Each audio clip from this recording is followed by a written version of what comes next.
बोलती पुस्तके. ज्यांना वाचनाचा नाद, त्यांना बोलती पुस्तके घाली साद. आमचं चॅनल सबस्क्राईब करा आणि सबस्क्राईब करायला इतरांनाही सांगा. नमस्कार श्रोते मित्र हो. बोलती पुस्तके सादर करीत आहे लेखक श्री दशरथ गावडे लिखित कादंबरी फेरा, प्रकरण 50. वेळ कुणासाठीच थांबत नसते. क्षणांच्या चाकांनी निरंतर धावत ती काळाच्या उदरात गडप होत असते. वेळेच्या याच निरंतरतेत संजयचा आणि उमेशचा संसार अतिशय चांगला चालला होता. कशाचीही कमतरता नव्हती. लग्नाच्या 1 वर्षानंतर दोघांनाही एक गोंडस मुलगा झाला. त्यांना मुलगी झाल्यावर तर 4ही बाजूनी त्यांच्यावर शुभेच्छांचा वर्षावच झाला. बंगल्यात आनंद मावेनासा झाला. बंगला कौतुकानं भरून गेला. नवकुळकरांचा आणि सुमित्रा देवींचा मनातला राग, विरोध व मनातलं तडजोडीचं दुःख तेव्हाच निघून गेलं होतं. पण आता दोघांच्याही मुलांना पाहून मनातलं उरलं सुरलं सर्व काही कुठंच्या कुठं नाहीसं झालं. आनंदाच्या भरात दोघांनाही त्याने आपले घर जावई करून घेतले. दोन्ही मुलांच्या त्यांच्या 12व्या दिवशी अगदी धूमधडाक्यात बारशी घालून त्यांची नावं ठेवली. संजयच्या मुलाचं नाव सचिन तर उमेशच्या मुलाचं नाव सौरव असं ठेवलं. दोन्ही मुलं अगदी चुणचुणीत होती. परमेश्वरी कृपेनं अगोदरपासूनच बंगल्यात सुब्बता नांदत होती. त्यात सचिन व सौरव या दोन्ही चिमुकल्यांच्या आगमनामुळं तर बंगल्यात गोकुळ फुललं. या गोकुळात सचिन, सौरभची मम्मी पप्पा व आजी आजोबा अगदी पूर्णपणे रंगून गेले. सगळ्यांना स्वर्ग सुख मिळाल्याचा आनंद मिळू लागला. नोकर चाकरही आनंदी झाले. चिमुकल्या सचिन, सौरभच्या बाललीलात अख्खा बंगला रमून जाऊ लागला. दिवस महिने पाठीमागे जात होते. अचानक एके दिवशी बाबरी मशिदीच्या पतनाची बातमी पेपरमध्ये झळकली. 1992च्या डिसेंबर महिन्यातली ही बातमी होती. तिच्या पतनानंतर समाजातल्या काही असामाजिक तत्वांनी व विघातक शक्तींनी मुंबईमध्ये दंगा चालू केला. जातीय दंगली चालू झाल्या. संजय व उमेशसाठी हे पूर्णतः नवीन होतं. नवकुळकरांना मुंबईच्या दंगलीचा अनुभव होता. काहीही होऊ शकतं म्हणून त्यांनी गायकवाडांना सांगून कंपनीचं ऑफिस बंद ठेवलं. कंपनीच्या गेटवर सिक्युरिटी गार्डला दक्ष राहायला सांगितलं. स्टोरेजेस मुंबईच्या बाहेर होती म्हणून त्यांना काहीच धोका नव्हता. तरीही त्यांनी प्रत्येक स्टोरेजवर नेमलेल्या सिक्युरिटी गार्ड्सना योग्य ती काळजी घ्यायच्या सूचना दिल्या. सर्व कामगारांना सुद्धा परिस्थिती पाहूनच कामावर येण्याच्या सूचना दिल्या. हळूहळू सर्व मुंबईभर हाहाकार माजला. जाळपोळ, दंगल, लुटालूट, भोसकाभोसकी चालू झाली. वर्तमानपत्रातनं दंगलीच्या वर्णनाचे रकाने भरून येऊ लागले. टेलिव्हिजनवर सगळ्या दंगलीच्याच बातम्या पाहायला मिळू लागल्या. सगळीकडे दहशत माजली. भीतीचं वातावरण तयार झालं. दंगल आटोक्यात आणण्यासाठी पोलिसांचे अटीतटीचे प्रयत्न चालू होते. तरीही दंगली चालूच होत्या. दुकानं, बस, टॅक्सी, रिक्षा व रेल्वे सगळं काही बंद झालं होतं.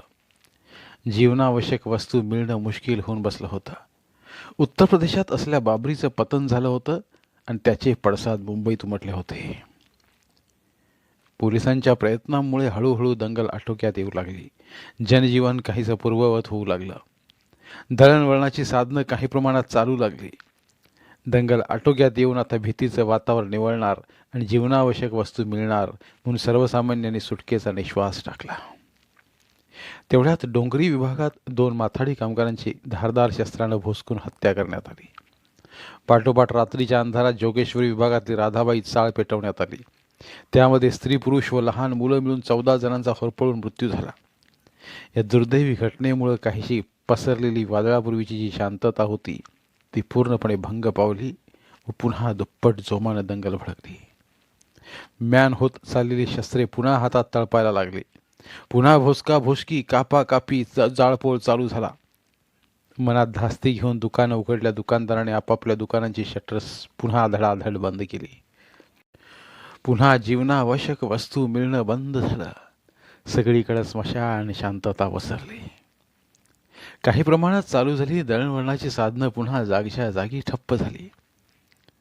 रस्ते पुन्हा सुनसान झाले.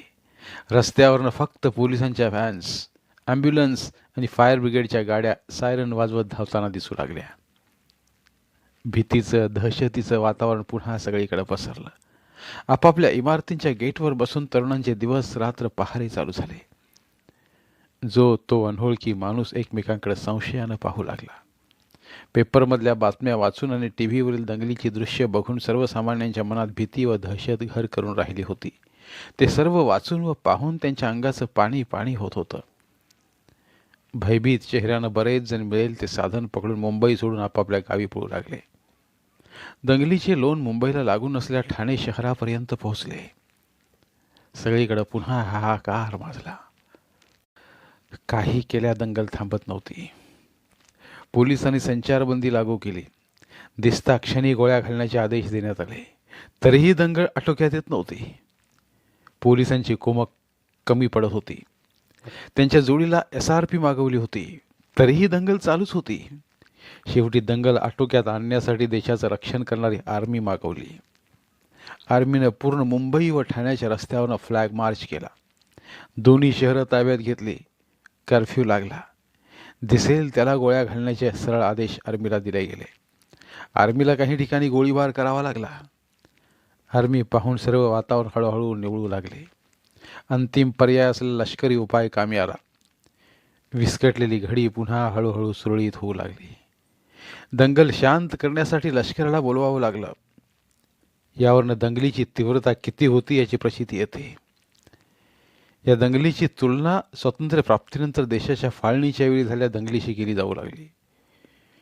शेवटी एकदाची दंगल आटोक्यात आली, पण लष्कराच्या गोळ्यांनी कितीतरी जणांचे प्राण घेऊन दंगल शमली होती. दहशत व भीतीनं ग्रासलेल्या मनांना दिलासा मिळाला. हळूहळू जनजीवन पूर्वपदावर येऊ लागलं. सर्व जाती धर्माच्या आणि विविध प्रांतातल्या गरीब श्रीमंत लोकांना सामावून घेतलेल्या या महानगरानं या अगोदर सुद्धा जातीय दंगलींचा अनुभव घेतला होता.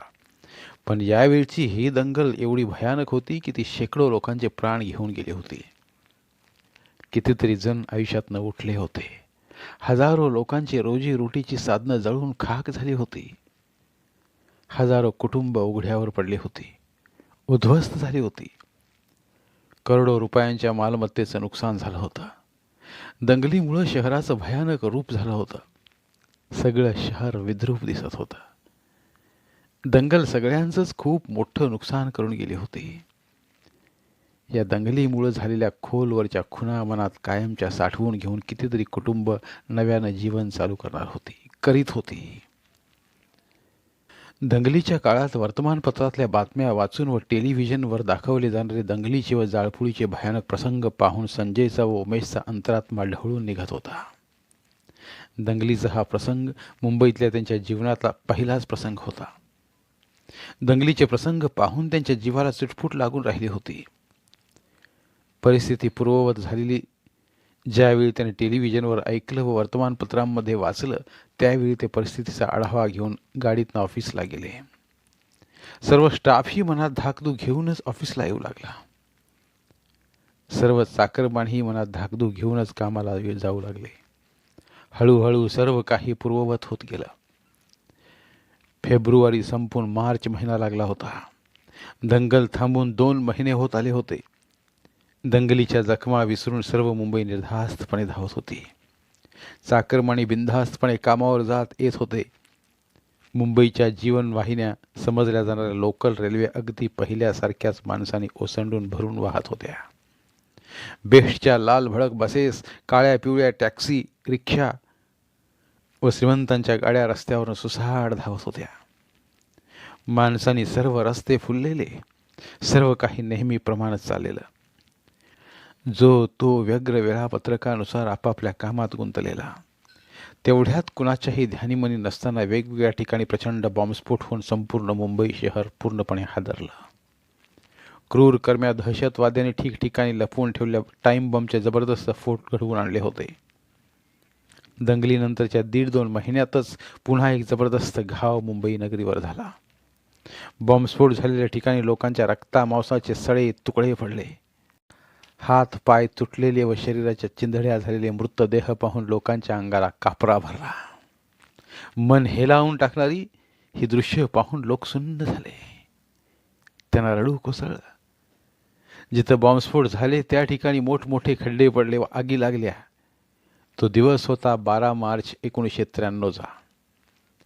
दहशतवाद्यांनी मुंबई शहरातल्या उंच इमारतीच्या तळघरातल्या पार्किंगमध्ये व इतर मोक्याच्या ठिकाणी डिकीत टाइम बॉम्ब लपवून ठेवल्या गाड्या उभ्या केल्या होत्या. एक एक करीत काही मिनिटांच्या फरकानं रिमोट कंट्रोलच्या सहाय्यानं कानठळ्या बसवणारे 13 प्रचंड बॉम्बस्फोट घडवून आणले होते. या घटनेमुळं पुन्हा दंगली उसळतात की काय या भीतीनं लोकांच्या तोंडचं पाणी पळालं. घड्याळाच्या काट्यावर चाललेलं इथलं जीवन पुन्हा एकदा विस्कळीत होते की काय असं वाटू लागलं. दंगलीच्या भीतीने शहरवासियांची पाचावर धारण बसली. जो तो घाबरला जीव घेऊन घर गाठायचा प्रयत्न करीत होता. भांबावलेल्या अवस्थेत लोक सैरावैरा धावताना दिसत होते. सगळीकडे अफरातफर माजली. पण पोलिसांच्या सतर्कतेमुळे दंगली भडकल्या नाहीत. वेळीच उपाययोजना केल्या गेल्या. मुंबईला पुन्हा दंगली परवडणाऱ्या सुद्धा नव्हत्या. दहशतवाद्यांच्या या कपटी व क्रूर हल्ल्यात शेकडो निरपराध लोक मृत्युमुखी पडले आणि हजारो लोक कायमची जायबंदी झाली. करोडो रुपयांच्या मालमत्तेचं पुन्हा नुकसान झालं. मुंबई नगरीवर घातलेला हा घाव संपूर्ण जगानं पाहिला. या नीच कृत्याचा जगानं तीव्र शब्दात निषेध केला. पण जीवन कोणासाठीच थांबत नसतं. निरंतरतेतले पळणारे क्षण कोणालाही पकडून ठेवता येत नाहीत. काळाचं घड्याळ कधी कोणासाठी ना थांबलं ना थांबणार. लागोपाठच्या 2 प्रचंड घावांचं दुःख गाठीशी बांधून घेऊन मुंबई नगरी हळूहळू पूर्ववत होऊ लागली. थोड्याच दिवसात पुन्हा सगळं काही व्यवस्थित चालू झालं. वेळ निरंतर धावतच होती. दिवस महिने पाठीमागं पडत होते. वेळेच्या याच धावण्यात सचिन व सौरभच्या जन्मानंतर बंगल्यातल्या गोकुळात जो आनंद व जे कौतुक ओसंडून वाहत होतं, अगदी तोच आनंद व तेच कौतुक 5 वर्षांनी सुद्धा ओसंडून वाहत होतं. मात्र संजय व उमेश गावाकडे परत येण्याची आस विझत आली होती. प्रतीक्षा संपत आली होती. संजय व उमेश नावाची कवच कुंडलं काढून घेऊन नशिबानं पाटील घराण्याला मारलं होतं, तर संजयच्या व उमेशच्या नशिबानं त्यांना तारलं होतं. किंबहुना मुंबईला पळून जातानाच ते आपल्या घराण्याचं नशीब हिसकावून घेऊन गेले होते असं म्हटलं तरी वावगं ठरू नये. अर्थात त्यांनी विपरीत परिस्थितीला धीरानं व हिमतीनं तोंड देत त्या नशिबाला प्रसन्न करून घेतलं होतं. स्वतःच्या दुर्दम्य इच्छाशक्तीनं त्यांनी त्याला प्रसन्न ठेवलं होतं. पण त्याच नशिबानं त्यांची पदोपदी परीक्षा सुद्धा घेतली होती. संघर्षाच्या भट्टीत त्यांना तापवलं होतं व शुद्ध सोन्याचे दागिने बनवून जगाच्या बाजारात दिमाखाने उभं केलं होतं. त्यावेळेच्या परिस्थितीनं कोसळलेल्या गंडांतराच्या महापुरात लव्हाळ्यासारखं टिकून राहून त्यांनी प्रयत्नांच्या पराकाष्ठेनं नशिबाला मेहनतीचा अभिषेक घातला होता. समईतली वात बनवून त्याच्यासमोर सतत 9-10 वर्षे ते जळले होते. एवढं दिव्य केल्यानंतर त्यांच्या नशिबानं खुश होऊन हे आत्ताचे सुखाचे दिवस त्यांना दाखवले होते. पण त्यांच्या या यशामध्ये त्यांच्या नशिबाचा जेवढा भाग होता तेवढाच सहभाग शिवाजीचा सुद्धा होता. शिवाजीनं त्यांना आधार दिला होता. तोच त्यांचा आधारकर्ता आणि उद्धारकर्ता सुद्धा बनला होता. शेठला विनंती करून हॉटेलच्या रोजच्या दैनंदिनीत त्यांना शिक्षणासाठी वेळ मिळवून दिला होता. भलत्या उसाबऱ्या करीत कुठले तरी दाखले मिळवून देत त्यांना शाळेत प्रवेश मिळवून दिला होता. त्यांची काळजी घेत त्यांना घडवलं होतं. आपलेच लहान भाऊ समजून त्यांना 9 वर्ष सांभाळलं होतं. पण मग बदलणार नाही तर तो माणूस कसला? माणसाचं बदलणं हे त्याच्या गुणधर्मातच लिहिलेलं असतं. बदल हे परिस्थितीनुसार घडून येत असतात. बदल कोणताही असो, पण तो कितपत घडवून आणायचा व आपल्या जीवनात तो कितपत रुजवायचा आणि कितपत आपण बदलायचं हे तरी नक्कीच माणसाच्या हातात असतं. संजय व उमेश इतके बदलले होते की स्वतःच्या गावाघराला आता पूर्णपणे विसरून गेले होते. घरातल्या लोकांशी त्यांचं काही नातंच उरलं नव्हतं. काही देणं घेणंच उरलं नव्हतं. इतकं ते बायको, मुलात व सासरच्या श्रीमंतीत रम्मान झाले होते. लग्न झाल्यापासनं दोघांच्याही मनाला गावाकडं परत फिरण्याचा विचारही शिवला नव्हता. परतीच्या वाटा पूर्णपणे उखडल्या गेल्या होत्या. लग्ना अगोदर उमेशला कधी कधी घरची आठवण यायची, पण आता मात्र सगळ्याच आठवणी सुख लोलुपतेत विलुप्त होऊन गेल्या होत्या. रमेशच्या मृत्यूची घटना व त्यानंतर उद्भवलेली भयानक परिस्थिती तर केव्हाच काळाच्या पडद्याआड गेली होती. ज्याच्या मृत्यूमुळं त्यांच्या जीवनात हे दिवस आले होते, त्या रमेशचा आता दुरान्वयीही संबंध राहिला नव्हता. इतकंच काय, तर ज्याच्या दिव्य आधारामुळं हे दिवस त्यांच्या पदरात पडले, त्या शिवाजीलाही ते पूर्णपणे विसरून गेले होते. जीवनाच्या खडतर वेळेत आश्रय देणाऱ्या त्या हॉटेलच्या वास्तूलाही ते विसरले होते. लग्न झाल्यावर त्या हॉटेलवर ते कधीच गेले नव्हते. लग्नानंतर मुलं झाली, त्यांची बारशी झाली, पण शिवाजीची त्यांना आठवण आली नव्हती.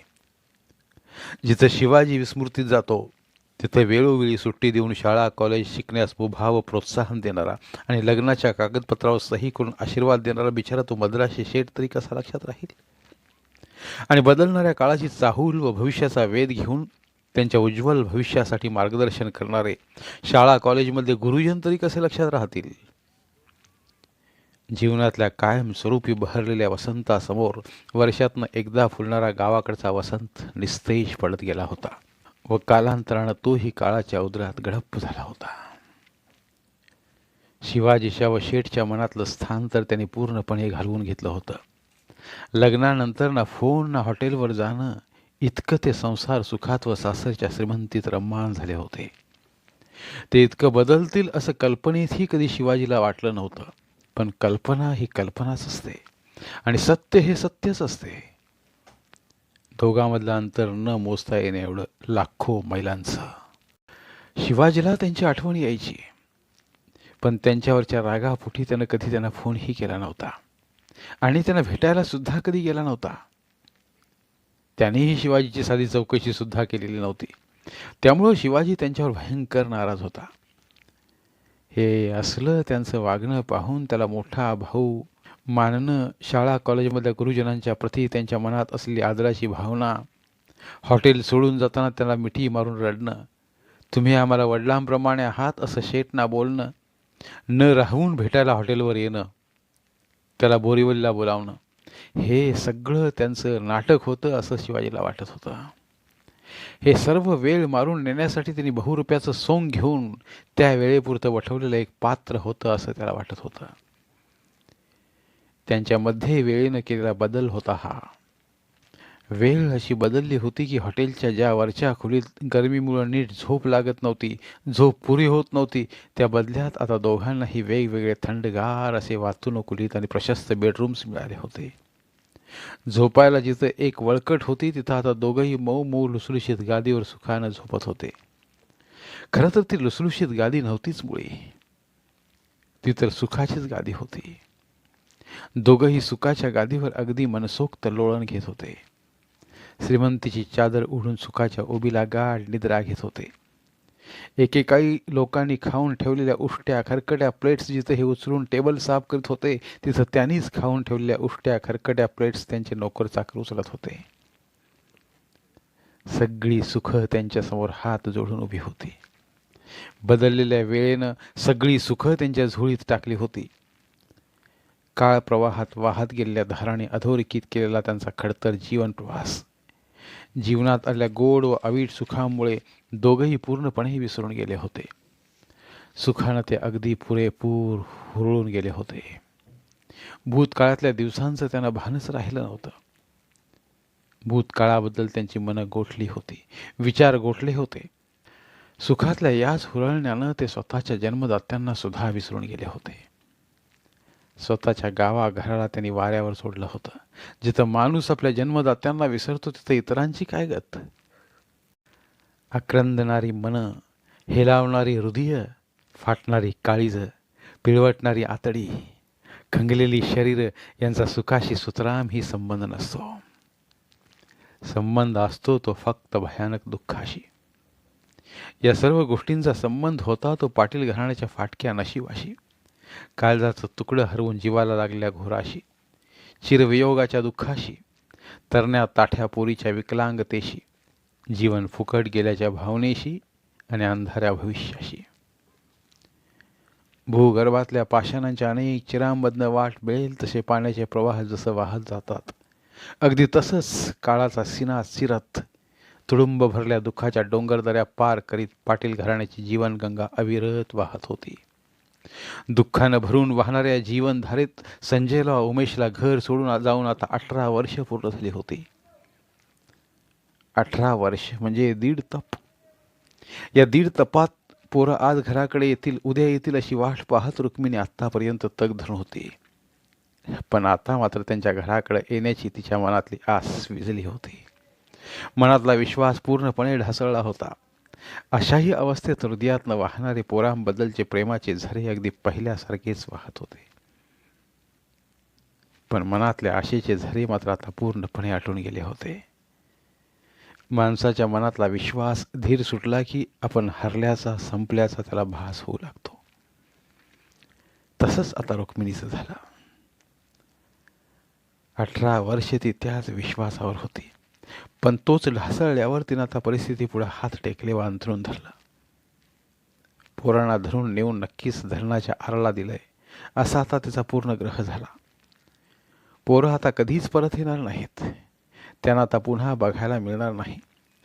त्यांना आपण कायमचं गमावून बसलो म्हणून तिचा धीर पूर्णपणे खचला. धन्यवाद. उर्वरित कादंबरी पुढील भागात.